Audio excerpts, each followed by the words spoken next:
जय गुरु जी के चरणों में कोटि कोटि नमन, अनंतम अनंतम शुक्राना।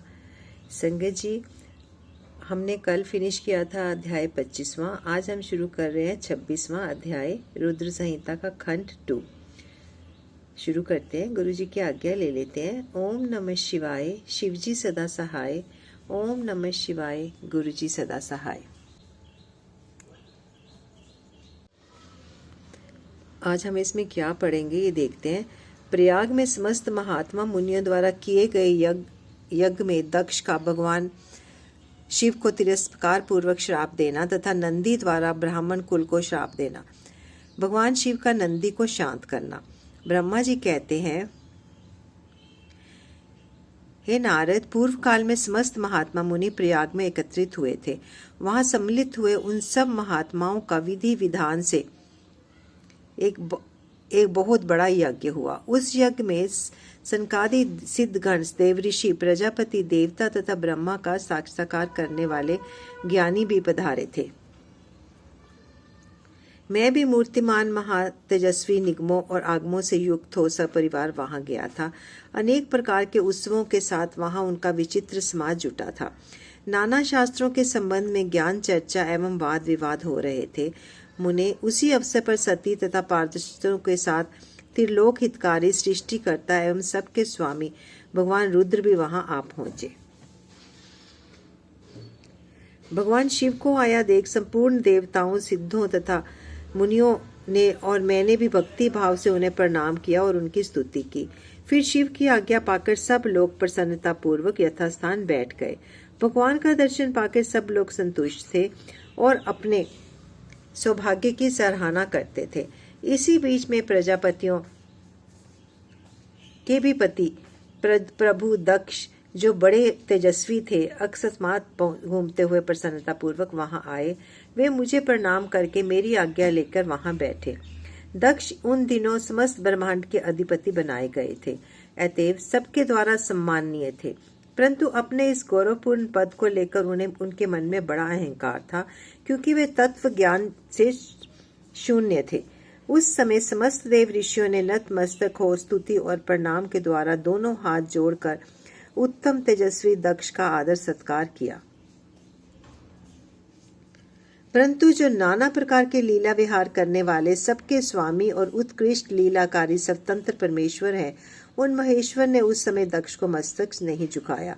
वे अपने आसन पर ही बैठे रह गए, खड़े होकर दक्ष का स्वागत नहीं किया। महादेव जी को यहाँ मस्तक झुकाते ना देखकर मेरे पुत्र प्रजापति दक्ष मन ही मन अप्रसन्न हो गए। उन्हें रुद्र पर सहसा क्रोध हो आया। वे ज्ञान शून्य तथा महान अहंकारी होने के कारण महाप्रभु रुद्र को क्रूर दृष्टि से देखकर सबको सुनाते हुए उस स्वर में कहने लगे। दक्ष ने कहा, ये सब देवता, असुर, श्रेष्ठ ब्राह्मण तथा ऋषि मुझे विशेष रूप से मस्तक झुकाते हैं, परंतु वह जो प्रेतों और पिशाचों से घिरा हुआ महामनस्वी बन के बैठा है, वह दुष्ट मनुष्य के समान क्यों मुझे प्रणाम नहीं करता। शमशान में निवास करने वाला यह निर्लज जो मुझे इस समय प्रणाम नहीं करता, इसका क्या कारण है। इसके वेदोक्त कर्म लुप्त हो गए हैं। यह भूतों और पिशाचों से सेवित हो मत वाला बना फिरता है और शास्त्रीय विधि की अवहेलना करके नीति मार्ग को सदा कलंकित किया करता है। इसके साथ रहने वाले या इसका अनुसरण करने वाले लोग पाखंडी, दुष्ट, पापाचारी तथा ब्राह्मण को देखकर उद्दंडता पूर्वक उसकी निंदा करने वाले होते हैं। वह स्वयं ही स्त्री में आसक्त रहने वाला तथा रति कर्म में ही दक्ष है, अतः मैं इसे श्राप देने को उद्यत हुआ हूँ। यह रुद्र चारों वर्णों से पृथक और कुरूप है, इसे यज्ञ से बहिष्कृत कर दिया जाए। वह शमशान में निवास करने वाला तथा उत्तम कुल और जन्म से हीन है, इसलिए देवताओं के साथ ये यज्ञ में भाग ना ले पाए। ब्रह्मा जी कहते हैं, नारद, दक्ष की कही बात सुनकर भृगु आदि बहुत से महर्षि रुद्रदेव को दुष्ट मानकर देवताओं के साथ उनकी निंदा करने लगे। दक्ष की बात सुनकर नंदी को बड़ा रोष आया। उसके नेत्र चंचल हो उठे और वे दक्ष को श्राप देने के विचार से तुरंत उस प्रकार बोले। नंदीश्वर ने कहा, अरे रे महामूढ़, दुष्ट बुद्धि, शठ दक्ष, तूने मेरे स्वामी महेश्वर को यज्ञ से बहिष्कृत क्यों कर दिया? जिनके स्मरण मात्र से यज्ञ सफल और तीर्थ पवित्र हो जाते हैं, उन्हीं महादेव जी को तूने श्राप कैसे दे दिया? दुर्बुद्धि दक्ष, तूने ब्राह्मण जाति की चंपलता से प्रेरित हो इस रुद्रदेव को व्यर्थ ही श्राप दे डाला है। महाप्रभु रुद्र सर्वथा निर्दोष है, तथापि तूने व्यर्थ ही उनका उपहास किया है। ब्राह्मण धम, जिन्होंने इस जगत की सृष्टि की, जो इसका पालन करते हैं और अंत में जिनके द्वारा इनका संहार होगा, उन्हीं महेश्वर रूप को तूने श्राप कैसे दे दिया? नंदी के इस प्रकार फटकारने पर प्रजापति दक्ष रोष से आग बबूला हो उठे और उन्हें श्राप देते हुए बोले, अरे रुद्रगणों, तुम सब लोग वेद से बहिष्कृत हो जाओ, वैदिक मार्ग से भ्रष्ट तथा महर्षियों द्वारा परित्याग और पाखंडवाद में लग जाओ और शिष्टाचार से दूर रहो।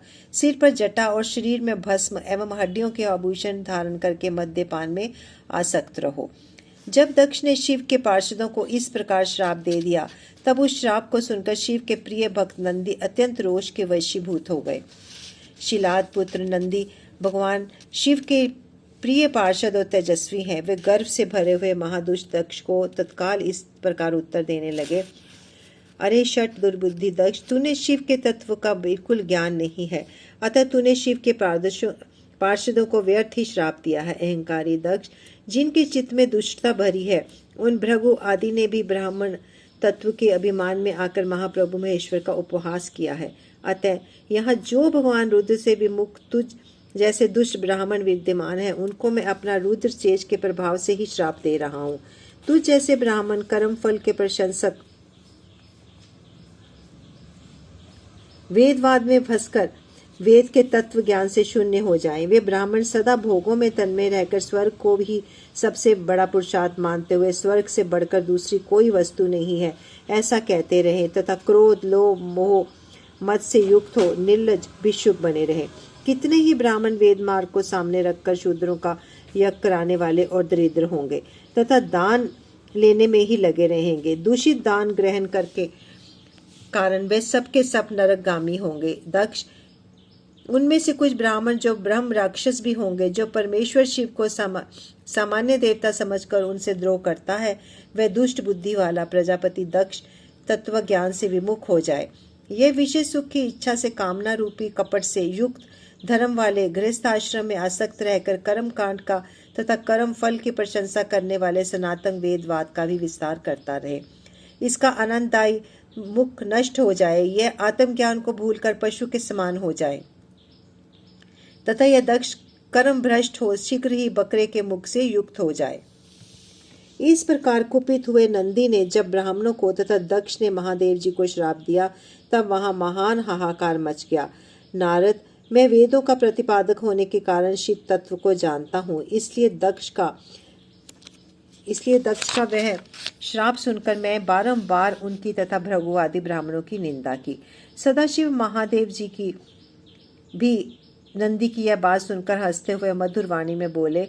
वे नंदी को समझाने लगे, हे नंदन, मेरी बात सुनो, तुम तो परम ज्ञानी हो, तुम्हें क्रोध नहीं करना चाहिए।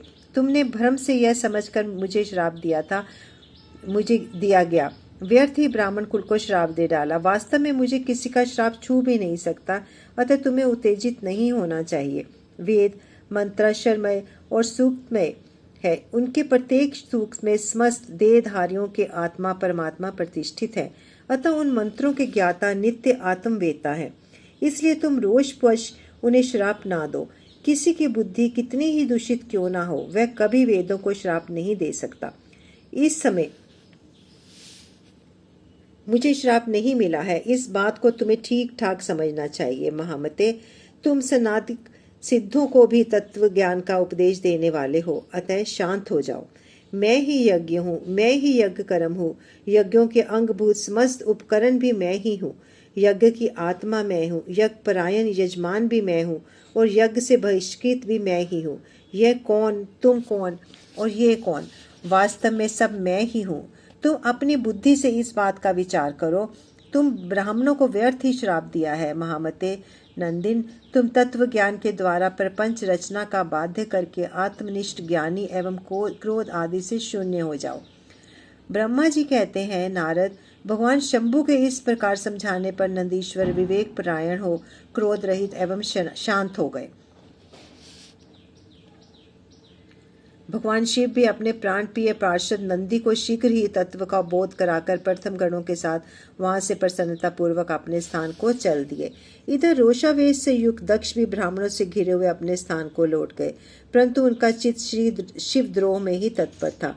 उस समय रुद्र को श्राप दिए जाने की घटना का स्मरण करके दक्ष सदा महान रोष से भरे रहते थे। उनकी बुद्धि पर मूढ़ता छा गई थी।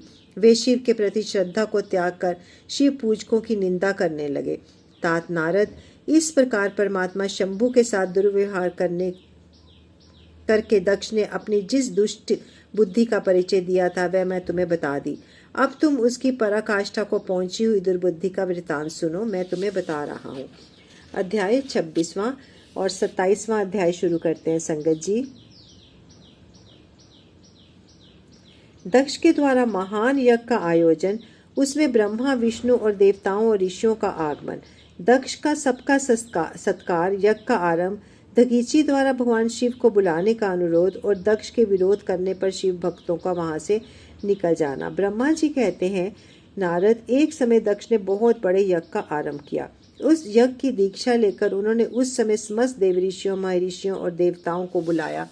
वे सभी उस यज्ञ में पधारे।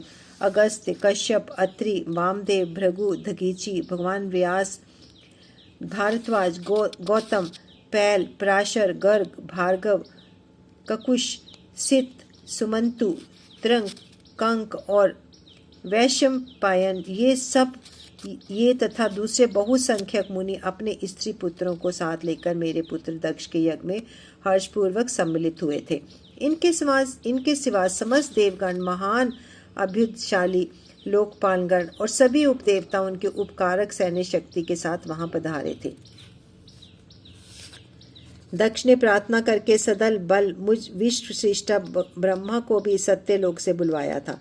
इसी तरह भांति भांति से सादर प्रार्थना करके वैकुंठ लोक से भगवान विष्णु भी उस यज्ञ में बुलाए गए थे।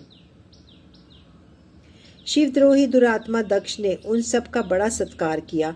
विश्वकर्मा ने अत्यंत दीप्तिमान, विशाल और बहुमूल्य दिव्य भवन बनाए थे।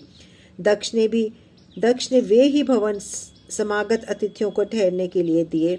सभी लोग सम्मानित हो उस संपूर्ण भवनों में यथा योग्य स्थान पाकर ठहरे हुए थे। दक्ष का यह महायज्ञ उस समय कनखल नामक तीर्थ में हो रहा था।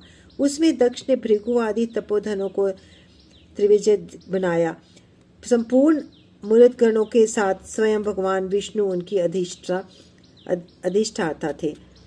वे वेद त्रय की विधि को दिखाने या बताने वाला ब्रह्मा बना था। इसी तरह संपूर्ण दिक्पाल अपने आयुधों और परिवारों के साथ द्वारपाल एवं रक्षक बने थे और सदा कौतूहल पैदा करते थे। स्वयं यज्ञ सुंदर रूप धारण करके दक्ष के उस यज्ञ मंडल में उपस्थित था। महामुनियों में श्रेष्ठ सभी महर्षि स्वयं वेदों के धारण करने वाले हुए थे। अग्नि ने भी उस यज्ञ महोत्सव में शीघ्र ही हविष्य ग्रहण करने के लिए अपने सहस्त्रों रूप प्रकट किए थे। वहां 88,000 त्रिविजय एक साथ हवन करते थे। 64,000 देवऋषि उद्गाता थे। अध्वर्यु एवं होता भी उतने ही थे। नारद आदि देवऋषि और सप्तऋषि पृथक पृथक गाथा गान कर रहे थे। दक्ष ने अपने उस महायज्ञ में गंधर्वों, विद्याधरों, सिद्धों, 12 आदित्यों, उनके गणों, यज्ञों तथा नागलोक में विचरने वाले समस्त नागों का भी बहुत भारी संख्या में वर्ण किया था। महर्षि, राजश्री और देवर्षि के समुदाय तथा बहुसंख्यक नरेश भी उसमें आमंत्रित थे, जो अपने मित्रों और मंत्रियों तथा सेनाओं के साथ आए थे। यजमान दक्ष ने उस यज्ञ में वसु आदि समस्त गण देवताओं का भी वर्ण किया था। कौतुक और मंगलाचार करके जब दक्ष ने यज्ञ की दीक्षा ली तथा जब उनके लिए बारंबार स्वस्ति वाचन किया जाने लगा, तब वे अपनी पत्नी के साथ बड़ी शोभा पाने लगे। इतना सब करने पर भी दुरात्मा दक्ष ने उस यज्ञ में भगवान शंभु को आमंत्रित नहीं किया। उनकी दृष्टि में कपालधारी होने के कारण वे निश्चय ही दक्ष में यज्ञ में भाग पाने के योग्य नहीं थे। सती प्रजापति दक्ष की प्रिय पुत्री थी, तो भी कपाली की पत्नी होने के कारण दोषदर्शी दक्ष ने उन्हें अपने यज्ञ में नहीं बुलाया। इस प्रकार जब दक्ष का यह यज्ञ महोत्सव आरंभ हुआ और यज्ञ मंडप में आए हुए सब त्रिविज अपने अपने कार्य में